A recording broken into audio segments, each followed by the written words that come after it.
How would you characterize the industry at the moment and the level of activity? There's certainly, I think, a perception that maybe M&A activity has slowed down somewhat. What are you seeing?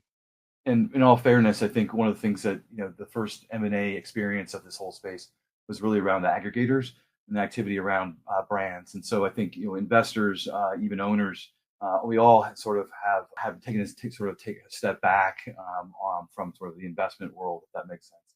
And so I think it's fair to say that there's a plethora and a growth of agencies. I think as far as the number of agencies that exist sort of over the last 5 years, but really there was a explosion really coming out of COVID. You can think it's really just sort of as you can see coming out of really 2015. Again, I'm tracking the number of agencies out. There's roughly about 750 agencies of certain criteria in the world right now. But what the interesting thing out of this graph is that it not only was there an explosion or increase in agencies, really the number of sellers and thus the number of agencies, number of brands coming on, the amount of need, and thus the number of agencies really coming out of COVID was an explosion.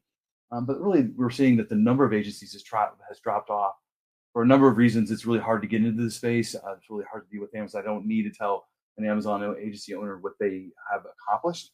I refer to them as unicorns versus sort of horses, like a normal digital agency that doesn't speak Amazon, maybe focused on Shopify, has done the last 20 years of Google, is really a horse, whereas these are unicorns. And as you can see from this graphic, really the number of unicorns is kind of set, and that thus gets to some of the multiples we'll talk about that we're seeing in this space as well. But I think the answer is there's plenty of agencies. It's still early, honestly.